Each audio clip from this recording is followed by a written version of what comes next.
2024 সালে তোমরা যারা উচ্চ মাধ্যমিক পরীক্ষা দিয়েছিলে তারা অনেকেই নিজেদের নাম্বারে ছিল অসন্তুষ্ট। মনে হচ্ছিল এর থেকে অবশ্যই তুমি বেশি নাম্বার পাবে। সেই ক্ষেত্রে তোমরা পিপিআর মানে রিভিউ এবং পিপিএস অর্থাৎ স্কুটিনির জন্য আবেদন করেছিলে। এই রিভিউ এবং স্কুটিনির দুটি ভাগ ছিল, একটি ছিল তৎকালীন আর একটি কিন্তু ছিল নর্মাল। এই তৎকালীনে তোমরা যারা আবেদন করেছিলে তোমাদের রেজাল্ট ইতিমধ্যেই প্রকাশিত হয়ে গেছে। 7 দিনের মধ্যে রেজাল্ট বের হওয়ার কথা ছিল, তার মধ্যেই কিন্তু রেজাল্ট তোমাদের প্রকাশিত হয়ে গেল। নর্মালে যারা আবেদন করেছিলে তাদের এখনো রেজাল্ট বের হয়নি, তোমাদের রেজাল্ট বের হতে দেরি আছে। 1 মাসের মধ্যে তোমাদের রেজাল্ট কিন্তু বের হয়ে যাবে। যেহেতু তৎকালে টাকা লেগেছে বেশি তাই তৎকালে রেজাল্টও তাড়াতাড়ি বের হলো, নর্মালে টাকা লেগেছিল কম তাই রেজাল্ট বের হতে সময় একটু কিন্তু লাগবে। তোমরা যারা তৎকালে আবেদন করেছিলে তৎকালের রেজাল্ট ইতিমধ্যেই প্রকাশিত হয়ে গেছে। রেজাল্ট কিভাবে নিজেরাই দেখে নিতে পারবে এই নিয়ে বিস্তারিত তথ্য আমি আগের ভিডিওতে আলোচনা করে দিয়েছি, কিন্তু রেজাল্ট দেখতে গিয়ে অনেকেই সমস্যায় পড়ছো। সমস্যাটি কি না, স্টেটমেন্ট অফ মার্কস এই যে অপশন, এই অপশনে ভিউ মার্কশিট বলে অপশনটি অনেকের আসছে না, যার ফলে রেজাল্ট তোমরা দেখতে পাচ্ছ না। অনেকেই কমেন্ট করে বারবার জিজ্ঞেস করছিলে তাহলে আমরা কিভাবে রেজাল্ট দেখবো, আমাদের রেজাল্ট কেন আসছে না, আমরা কি কিছু ভুল করেছি। তোমরা কোনো ভুল করনি, সকলের রেজাল্টই আসছে। এই অপশনটি অনেকের ক্ষেত্রে থাকছে না। এই অপশনটি যাদের থাকছে না তারা বিকল্প পদ্ধতিতে কিন্তু রেজাল্ট দেখতে পারবে। বিকল্প পদ্ধতি কি, কিভাবে দেখতে পারবে ভালো করে বুঝে নাও। তার আগে বলে দিই, যারা চ্যানেলটিতে নতুন অবশ্যই চ্যানেলটিকে সাবস্ক্রাইব করে নিও। তোমার বন্ধুদের মাঝে তথ্যপূর্ণ ভিডিওটি শেয়ার করতে একদম ভুলবে না। তো চলো দেখে নিই কিভাবে বিকল্প পদ্ধতিতে তোমরা রেজাল্ট দেখতে পারবে। দেখো, আমি কমেন্ট বক্সে একটি লিংক দিয়েছি, তোমরা সর্বপ্রথম সেই লিংকে ক্লিক করবে। সেই লিংকে ক্লিক করার সাথে সাথেই তোমাদের সামনে ঠিক এরকম একটি পেজ কিন্তু খুলে যাবে। এই পেজটিতে দেখো লেখা আছে ইউজার নেম, এখানে তোমার ইউজার নেম বসাবে। তার নিচেই লেখা আছে পাসওয়ার্ড, এখানে তোমার পাসওয়ার্ডটি দেবে। ইউজার নেম এবং পাসওয়ার্ড এই দুটি তুমি যখন পিপিআর এবং পিপিএস এর সময় আবেদন করেছিলে তখনই কিন্তু তোমায় দিয়ে দেওয়া হয়েছিল। দেখে দেখে সঠিক ইউজার নেম এবং সঠিক পাসওয়ার্ডটি বসাবে। তারপর দেখো তার একটু নিচেই লেখা আছে please enter the caps text. ঠিক এই জায়গাটি তোমাকে কিন্তু কালো রঙের যে লেখাটি রয়েছে দেখতে পেয়েছো 2N3Y2C এরকম লেখা তোমার সামনে থাকবে। দেখে দেখে ওই লেখাটি এই please enter the caps text এই জায়গাটিতে বসাবে।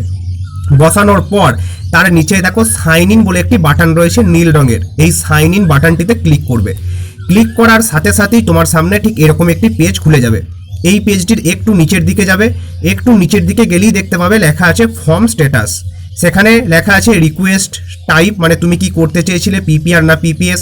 তারপর লেখা আছে ফর্ম আইডি, তারপর লেখা আছে ফর্ম স্ট্যাটাস, রিজন, এইগুলো নানান কিন্তু কথা এখানে লেখা আছে। ঠিক তার পাশে দেখো একটা লেখা আছে স্টেটমেন্ট অফ মার্কস, তার নিচেই ভিউ মার্কশিট। এই অপশনটি অনেকের আসছে না। এই অপশনটি যদি তোমার না এসে থাকে, এই অপশনটি এলে খুব ভালো। এই অপশনটিতে ক্লিক করবে, দেখো নিচের দিকে একটা বাটন রয়েছে ভিউ মার্কশিট, তাহলেই তুমি তোমার রেজাল্ট দেখতে পাবে।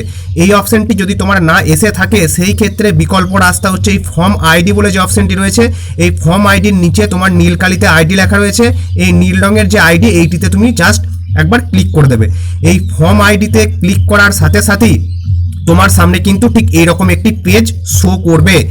এই পেজটি হচ্ছে সব থেকে গুরুত্বপূর্ণ। যদি তোমার মার্কশিট না দেখায় সেই ক্ষেত্রে এই পেজেতে দেখাবে তুমি কোন কোন সাবজেক্টে পিপিআর এবং পিপিএস করেছিলে এবং তোমার রেজাল্টের কোনো পরিবর্তন হয়েছে কিনা। এখানে কিন্তু তোমার নাম্বার কত বাড়লো বা নাম্বার কত কমেছে এটি কিন্তু শো করবে না। বোঝা গেছে? এখানে জাস্ট এই লেখাটি থাকবে। যদি নাম্বার পরিবর্তন হয় সেই ক্ষেত্রে লেখা থাকবে রিভাইজড, যদি নাম্বারের কোনো পরিবর্তন না হয় সেই ক্ষেত্রে লেখা থাকবে নো চেঞ্জ। ক্লিয়ার? নাম্বার পরিবর্তন হলে রিভাইজড, নাম্বারের পরিবর্তন না হলে লেখা থাকবে কিন্তু নো চেঞ্জ। আশা করি বুঝতে পেরেছো। আশা করি তোমরা বিষয়টি বুঝতে পেরেছো। এই ক্ষেত্রে একটি সমস্যা, তোমার নাম্বার কতটা বাড়লো, কত নাম্বার তুমি বেশি পেলে এটি কিন্তু তুমি দেখতে পারবে না। জাস্ট যদি দেখায় রিভাইজড তাহলে বুঝবে তোমার নাম্বারের পরিবর্তন হয়েছে, মানে নাম্বার বেড়েছে।